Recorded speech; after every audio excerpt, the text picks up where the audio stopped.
السلام علیکم ورحمۃ اللہ وبرکاتہ۔ امید ہے کہ آپ تمام حضرات بخیر و عافیت ہوں گے۔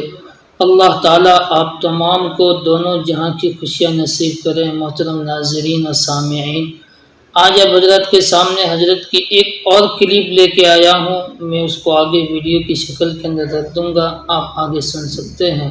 اللہ تعالیٰ ہم تمام کو عمل کرنے کی توفیق نصیب فرمائے۔ یہ اسلم نام جو ہے یہودیوں کا ہے، جو حضور نے باقی رکھا۔ زینب یہ بھی یہودیوں کا نام ہے، اوپر سے چلا آ رہا ہے، حضور نے اسے بدلا نہیں، حضور صلی اللہ علیہ وسلم نے اسے باقی رکھا۔ تو یہ اسلم تاجر جو ہے یہ جاتا تھا مدینہ منورہ سے جارڈن، شام، ایران تک جاتا تھا۔ وہاں سے جب واپس آتا سامان لے کر آتا، لیکن کچھ اللہ نے اس کے ہاتھ میں ایسی بات رکھی تھی کہ جہاں سے گزرتے سارا سامان مدینہ منورہ آتے آتے اچھا خاصا سامان اس کا بک جاتا تھا۔ ایک لڑکا کھڑا تھا وہاں، قبول صورت نہیں تھا وہ، تو بھئی تو کیوں کھڑا ہے؟ یہ کہا بھی میرا کوئی ہے ہی نہیں، میرا باپ کہاں ہے، میری ماں کہاں ہے، مجھے کچھ پتا نہیں۔ تو کہا تجھے مدینہ لے جاؤں؟ بھی لے جاؤ۔ تو وہ مدینہ آ گیا اسلم کے ساتھ۔ اب پورے سفر میں کسی نے اس کو خریدا نہیں، کمزور تھا، تو جب کمزوری کی وجہ سے کسی نے لیا نہیں، مدینہ منورہ میں بیچنے کے لیے نکالا، بھئی یہ غلام ہے، کوئی لے لو، کام کرے گا گھر میں۔ کسی نے ہاتھ نہیں لگایا، ارے یہ تو کوئی کیا کام کرے گا کچھ بھی۔ تو اس نے کہا اچھا جس بھاؤ سے خریدا ہے اس بھاؤ سے میں دیتا ہوں۔ خریدا تو تھا نہیں، ویسے لے آیا تھا وہ۔ مدینہ والوں نے کہا کہ نہیں، پھر اس نے کہا اچھا میں فری دیتا ہوں۔ جب فری دینے کا اعلان کیا تو مدینہ والوں نے کہا کہ پھر بھی سستا سودا نہیں ہے، کھانا تو کھلانا پڑے گا اس کو، کام کچھ کرے گا نہیں۔ تو ایک لڑکی رہتی تھی وہاں، اس کا نام تھا تثبیتہ۔ یہ کنواری تھی اور مالدار تھی۔ یہ روزانہ بازار میں دیکھتی تھی کہ لڑکا کھڑا ہے، جا کے پوچھتی تھی تم کیوں کھڑے ہو بھائی؟ یہ کہا کوئی مجھے خریدے، اپنے گھر میں لے جائے۔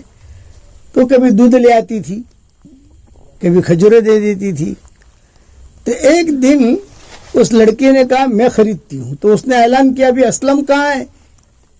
وہ درخت کے پیچھے کھڑا رہتا تھا اسلم، بھئی اسلم کہاں ہے؟ کہ میں ہوں۔ بھئی کتنے بیچنا ہے اس کو؟ یہ کہا فری۔ لڑکی نے کہا فری نہیں، میں قیمت دوں گی، میرے پاس مال ہے، قیمت سے خریدوں گی اس کو۔ خیر خرید لیا۔ وہ اسلم تو خوش ہو گیا، بھئی جان بھی چھوٹی، پیسہ بھی ملا۔ اب یہ اس لڑکے کو لے کر یہ تثبیتہ آ گئی اپنے گھر پر۔ اس کو کہا یہ کمرہ تیرا ہے، یہ باغ ہے، جو کام کرنا ہے کر، نہیں کرنا ہے مت کر، کھانا تجھے ملے گا، اور جتنی کھجوریں کھانی وہ میری طرف سے اجازت ہے۔ تو وہ لڑکے کو بھی اچھا لگا کہ چلو چھت مل گئی مجھے۔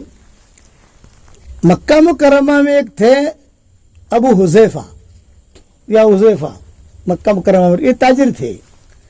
یہ مدینہ آئے، مدینہ آ کر کہا بھی مجھے یہاں مدینہ کی لڑکی سے شادی کرنی ہے۔ تو لوگوں نے کہا بھی تثبیتہ ہے، بات کرو اس سے۔ خیر بات چیت ہوئی، دیکھا رشتہ طے ہو گیا۔ تو تثبیتہ نے کہا کہ بھی میں شادی کروں گی شرط پر کہ یہ لڑکا میرے ساتھ رہے گا، یہ نہیں کہ مدینہ چھوڑ دوں اس کو، چونکہ تو شادی کر کے مجھے مکہ لے جائے گا۔ تو یہ لڑکے کو میں کہا چھوڑوں؟ اس نے کہا ٹھیک ہے۔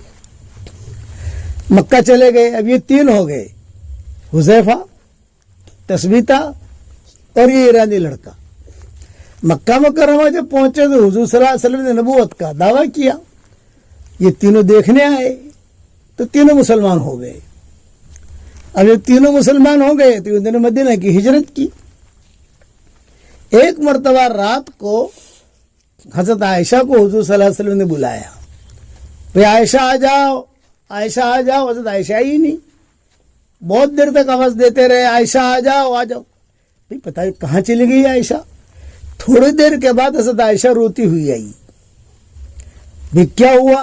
یہ کہا حضرت ایک لڑکا ہے اتنا اچھا قرآن پڑھ رہا ہے، وہ میں اس کا قرآن سنتی رہی اور روتی رہی، آپ بھی چلیں۔ تو حضور کو بھی نائٹ ڈریس میں حضرت عائشہ لے کے گئی،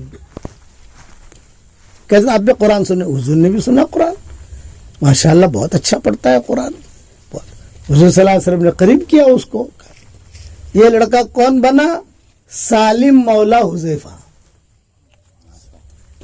سالم مولا حذیفہ جو ہے سارے قاریوں کے امام ہیں. یہ لڑکا وہ بنا.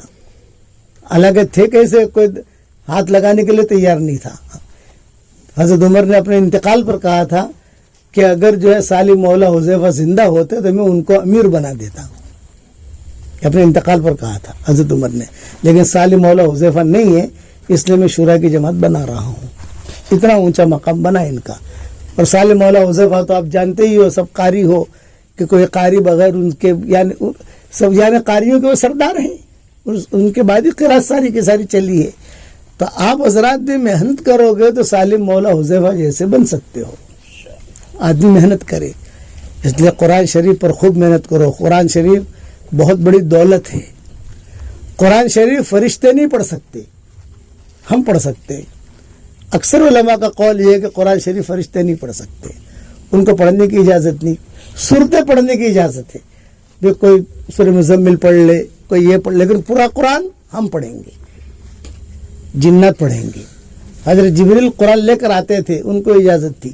اتنی بڑی دولت اللہ نے ہمیں دی ہے، اس لیے قرآن کی بھی آدمی عزت کرے اور جتنا ہو سکے چلتے پھرتے قرآن شریف بہت پڑھو. جس سے اللہ محبت کرتا ہے اسے قرآن پڑھنے کی توفیق دیتا ہے، اور جس سے اللہ محبت نہیں کرتا اس کو قرآن شریف پڑھنے کی توفیق نہیں ملتی. اور میں کروڑ مرتبہ سلام کرتا ہوں ہمارے بچوں کو، اساتذہ کو، ماشاء اللہ، کہ صبح ہوتی ہی جس کا عطر کا کام ہوتا ہے اللہ اس کے جھولے میں عطر ڈال دیتا ہے. جس کا کپڑے کا کام ہے اللہ اس کے جھولے میں کپڑا ڈال دیتا ہے. جس کے لکڑی کا کام ہے اللہ اس کے جھولے میں لکڑی ڈال دیتا ہے. اور صبح ہوتی ہے اللہ ہمارے جھولے میں قرآن رکھ دیتا ہے. ہم لوگ قرآن پڑھتے ہیں، پڑھاتے ہیں، تو قدر کرو گے انشاءاللہ. اور میں جب فارغ ہو جاؤ تو ہمیں سال دینا، 1 سال اللہ کے راستے میں نکلو گے انشاءاللہ. اللہ توفیق آپ لوگ کرنے کی توفیق عطا فرمائے. اللہم لک الحمد کما انت اہل فصلی وسلم علی سیدنا محمد کما انت اہل وفعل بنا ما انت اہل فإنک اہل التقوی واہل المغفرہ. اے اللہ ہمارے گناہوں کو معاف فرما، ہمارے خطاؤں سے درگزر فرما، ہمارے اس مدرسے کو قبول فرما، پڑھنے والوں کو قبول فرما، پڑھانے والوں کو قبول فرما، ان کی جو مرادیں ہوں عافیت سے پوری فرما. بہترین اعوان انصار عطا فرما، بہترین اعوان انصار عطا فرما. اے اللہ جو کام کرنے سے آپ خوش ہوتے ہو وہ کام کرنے کی توفیق عطا فرما، جو کام کرنے سے آپ ناراض ہوتے ہو بچنے کی توفیق عطا فرما. اے اللہ اساتذہ کو قبول فرما، اے اللہ ان کی درسگاہوں کو قبول فرما. اے اللہ جتنے ہمارے دینی مراکز ہیں، دینی مدارس ہیں، دینی مکاتب ہیں، ان سب کی تو پوری حفاظت فرما. اے اللہ اخلاص ہمیں عطا فرما، للہیت عطا فرما، قرآن کا نور ہمیں عطا فرما، قرآن کا نور ہمیں عطا فرما. اور قرآن سے ہماری قیامت تک کے آنے والی نسلوں کو جوڑ دے، اور اپنے فضل و کرم سے ہماری دعاؤں کو قبول فرما. وصلی اللہ تعالی علی خیر خلق محمد وعلی آلہ واصحابہ اجمعین برحمتک یا ارحم الراحمین. اساتذہ کہاں آتے جائیں. یہ تصویر کا نام ہے جاندار، شاندار، مالدار، دیندار. اساتذہ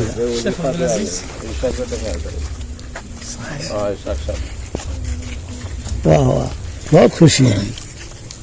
آپ کو تو جوڑ آپ کے مدرسے میں کرنا چاہیے، جگہ اتنی وسیع ہے ماشاء اللہ.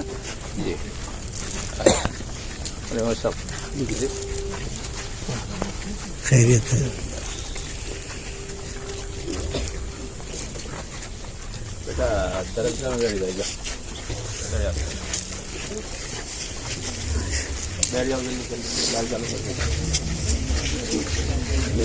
کب تک رات کو پڑھائی ہوتی ہے؟ 11:15 تک. واہ واہ واہ واہ. عشاء کے بعد 1 گھنٹہ پڑھائی ہوتی ہے. اچھا، اللہ بہت قبول کرے، آمین آمین. اللہ بہت برکت دے. آفیت چلیں.